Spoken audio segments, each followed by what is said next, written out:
Okay. I did not know I was going to be live already. Welcome,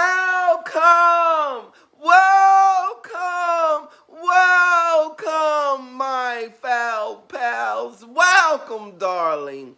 It is I, Foul Pal Darrell.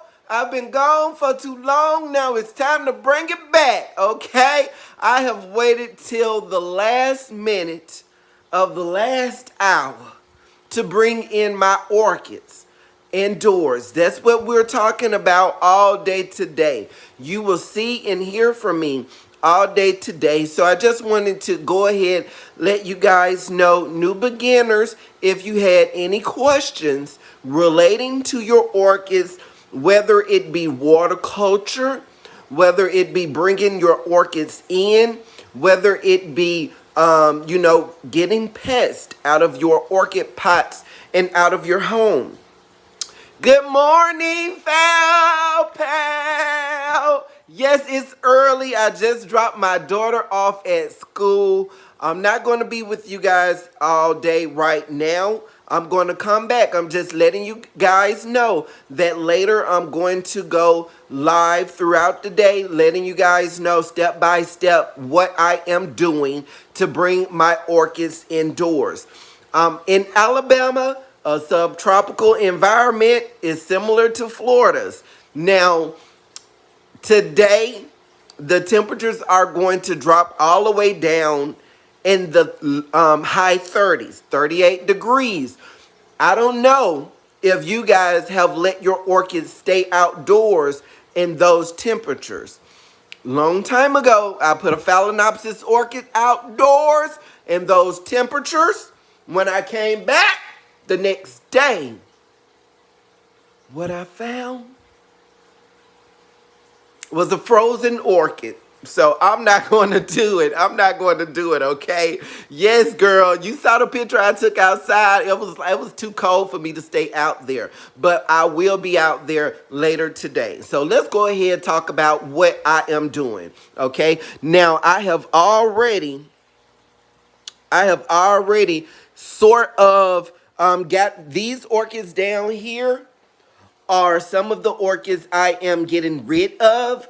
On my Facebook group, Foul Pals, we have a plant swap. So I'm actually swapping out some plants with Foul Pal Leanne. She said she has something about a Ladegii.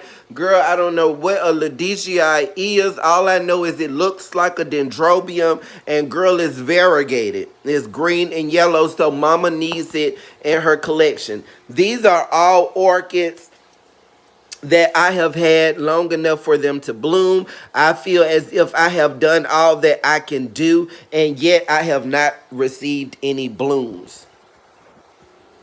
So, Foul Pals, I have learned that a lot of orchids, whether it be Phalaenopsis, Dendrobium, or Insidiums, if those orchids like you, they will stay in bloom, okay? These orchids in particular, this one and this one have literally been in bloom all year, literally. So, okay, so some of the things I've already done was some of the orchids I don't want, I'm getting rid of those. That gives me a little extra space. The next thing that I'm going to do is put all of my orchids that I want together. And then I'm going to have some empty shelves, okay? And this right here, I'm going to use this to hang some vandas. Now, bringing your orchids indoors from outdoors, what we are going to do is try to maintain them, okay? Girl, I can tell you, all the grow lights in the world is not going to be enough for certain dendrobiums, certain vandas, certain orchids. I've proved it to you all throughout the year that certain orchids are going to do better outdoors than indoors, okay? So I've freed up some space. The next thing that I'm going to do is I'm going to water my indoor orchids. I'm already getting the water ready. I boiled some water to warm up my rainwater that I use. Foul Pal Darrell, why are you warming up your water?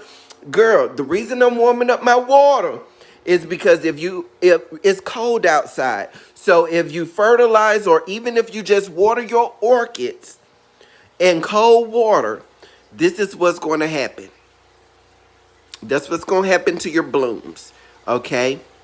And we don't want that to happen to your blooms, especially when you have blooms forming. That is the quickest way to get bud blast.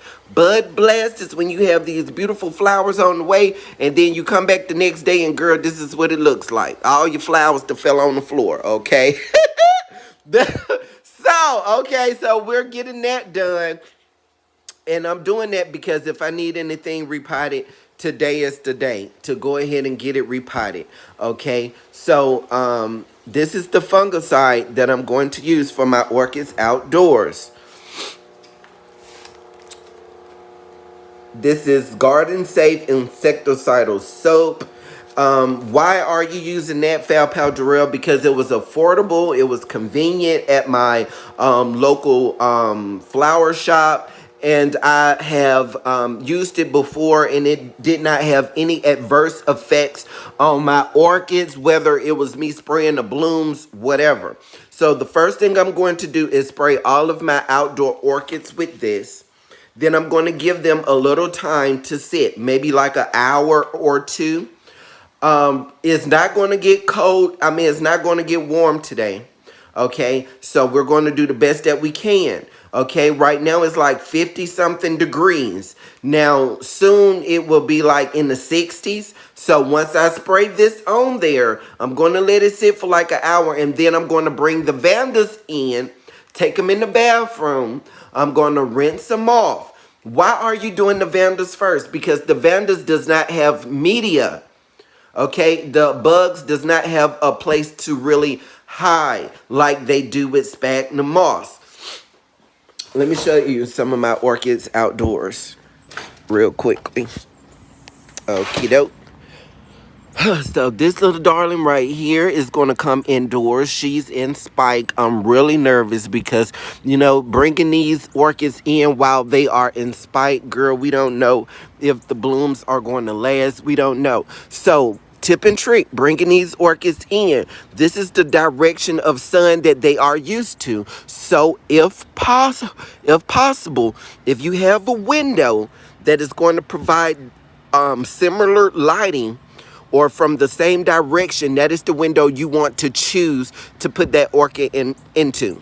Okay, if that makes sense. So I'm going to go ahead and let you guys go. Don't forget, when I come back later today, have your questions ready for me, whether it be concerning water culture or whether it concerns bugs in your home with your orchids, which, you know, mama don't do the bugs, okay? But I want you guys to be free of bugs as well, because I'm still hearing a lot of people talking about spider mites, talking about mealy bugs. Girl, I don't know, because I don't do the bugs. And oh, well, you know, it's going to be a process today. Unfortunately, I'm going to be stuck at home all day with my orchids. So as I sum up this last video, which is how to bring your orchids indoors from outdoors, I've talked about the temperatures as far as what temperature do you want to bring your orchids in. I'm in Alabama, a subtropical environment.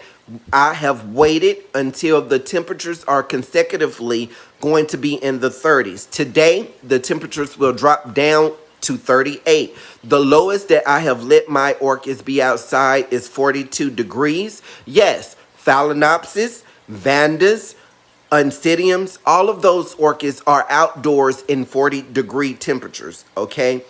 30s is what I'm not going to do.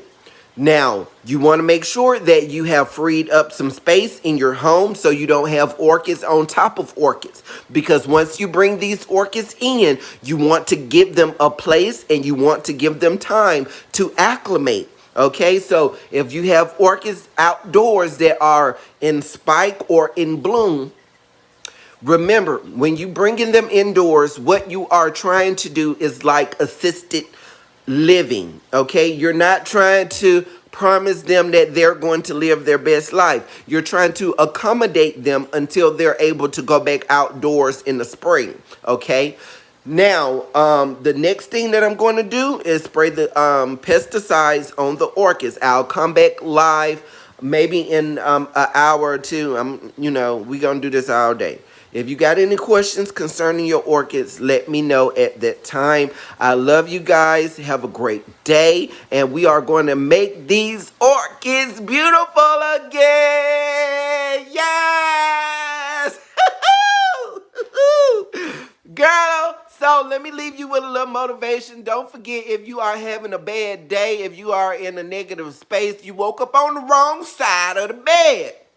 This is what you do, Foul Pal Mandy Fair, okay? You have to thank God for every little blessing. Count your blessings. That's what they call it. Speak out of your mouth positive things.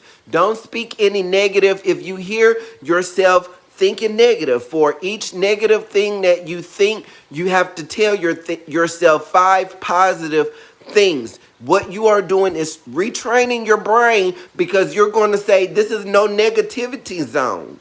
A no negativity zone. So if you're having a bad day, take accountability for some things that you have done, because in some way, shape, form, or fashion, you have contributed to what is going on in your life. So taking accountability empowers you to be able to make the necessary change. To make the necessary change, versus you saying, well, my day is messed up because of this person didn't do this or this person did that. That in return depowers you and leaves you in a hopeless situation where there is nothing you can do, because you cannot control people. Okay, you can't control people. You can't control me. I can't control you. You do you, I do me. That's how it works, okay? So if you are in a negative space, a negative mood because it's a cloudy day, girl, somebody didn't wake up today. Remind yourself that. Somebody lost their baby today. Somebody lost their husband today. Somebody is burying their best friend today. So the least that you can do is keep a smile on your face and a praise on your tongue. I love y'all. I'll see y'all soon. Uh-oh. I'm trying to get off of here, girl. I'm trying to